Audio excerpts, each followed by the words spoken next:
Hello and welcome to another Kings at Home Daily.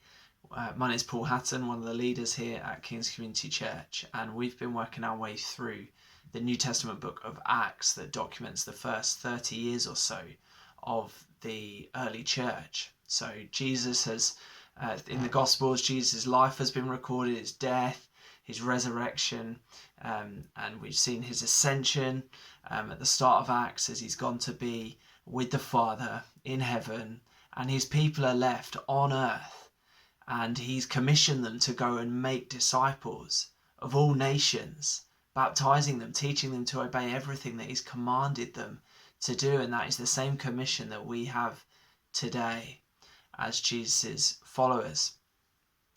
And we're in chapter 12 of Acts, and we've got a fairly long passage today, and rather than just drawing out, one verse or a specific thing really from this, I would just love to take the opportunity to read out the 18 verses, because it's an incredible narrative account of something that happens to Peter and to the early Christians, the early church. And I'd love us just to consider this in its whole, in its entirety, of what God is doing and how God works.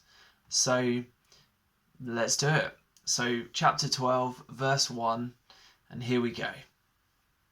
It was about this time that King Herod arrested some who belonged to the church, intending to persecute them. He had James, the brother of John, put to death with the sword. So this is serious. When he saw that this met with approval among the Jews, he proceeded to seize Peter also. This is almost just like fun for King Herod, just like a sport, a game. This happened during the festival of unleavened bread. After arresting him, he put him in prison, handing him over to be guarded by 4 squads of 4 soldiers each. Herod intended to bring him out for public trial after the Passover. So this is it's a game for King Herod. He's working the crowd, and he brings in Peter, having already killed James. Verse 5, so Peter was kept in prison, but the church was earnestly praying to God for him. How many times have we as a church earnestly prayed to God for an impossible situation that we need God to break through on? And he hasn't always come through with an answer of yes. I'm sure they were praying as well that James would not be put to death.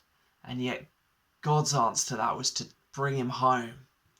And yet they didn't stop praying. Peter was then arrested, and they earnestly prayed. They kept the faith, trusting that God was good and that they needed to be praying for him. The night before Herod was to bring him to trial, Peter was sleeping between 2 soldiers bound with 2 chains, and sentries stood guard at the entrance. Suddenly an angel of the Lord appeared, and a light shone in the cell.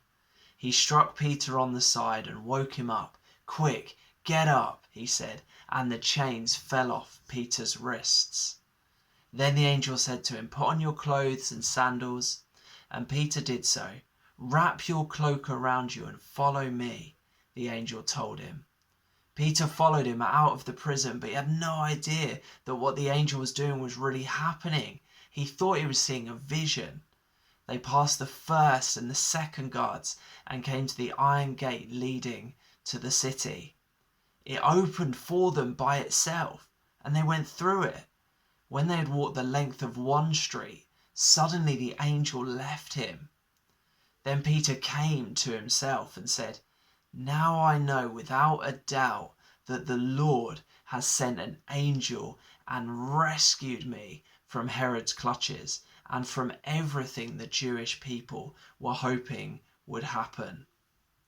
When this had dawned on him, he went to the house of Mary, the mother of John, also called Mark, where many people had gathered and were praying. Peter knocked at the outer entrance, and a servant named Rhoda came to answer the door. When she recognized Peter's voice, she was so overjoyed, she ran back without opening it. She didn't even let him in, and exclaimed, "Peter is at the door." Remember, they had been praying, they had been seeking God for Peter to be safe, to be let out of prison, to not be harmed. And now Rhoda is here testifying that Peter is there at the door. Verse 15, "You're out of your mind," they told her. When she kept insisting that it was so, they said, "It must be an angel." But Peter kept on knocking, and when they opened the door and saw him, they were astonished. Peter motioned with his hand for them to be quiet. I mean, he maybe thought people would be onto him, trying to track him down and find him. Maybe people followed him as he left the prison. He said, "Be quiet, be quiet." And he described how the Lord had brought him out of prison. "Tell James and the other brothers and sisters about this," he said. And then he left for another place. In the morning there was no small commotion among the soldiers as to what had become of Peter.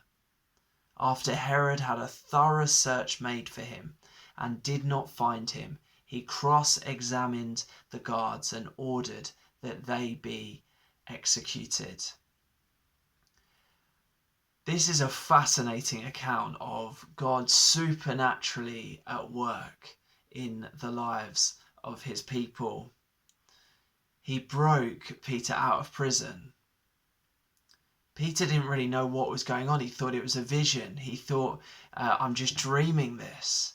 But it was actually happening. God was actually breaking him out. He sent an angel and broke him out of prison. The thing really that struck me, and I'll finish with this, is the difference between James and Peter. James was not so fortunate, as it were. King Herod had James put to death by the sword.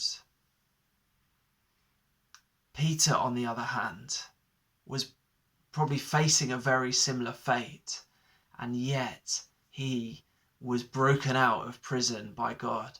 Both James and Peter believed in the same God, had the same faith, the same trust in God, and yet one person's fate was death, and the other person's fate was to be broken out and rescued. I'm just struck by the fact of God numbering our days.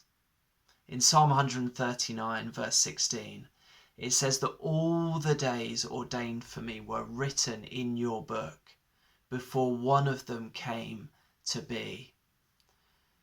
For those of us who follow and know Jesus, we can take great solace in the fact that God has numbered our days. And that is not something to be fearful about or scared about. It is to take great comfort in knowing that he has ordained all of our days, that he has plans and purposes for us to do and achieve and work out in our lives during those days. But there will be a day that comes, and on that day that has been numbered, that final day, that is the day that God wants us home.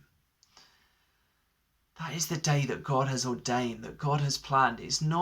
We are not at the hands of other people, or the things that they could do to us, or the illnesses that we might face, the cancer or the disease or the virus. We are not at the hands of these things. We are in the hands of God. James was in the hand of God, and it led to his death. Peter was in the hand of God, and it led to his being freed and broken out and rescued. Whatever we face, whatever trials, temptations, persecutions we might face, we are in the hands of God. Church family, take great courage in knowing that you are kept by him, knowing that he has numbered your days, knowing that on the other side of that you will face Jesus. having followed him and given your life to him and put your faith and trust in him, the end is not the end. Death is not the end. It leads really only into life. It is only a going to sleep such that we wake on the other side for eternity, spending it with Jesus and with God's people. Bless you, church family. Hope you're enjoying this series in Acts, and we'll continue it on tomorrow.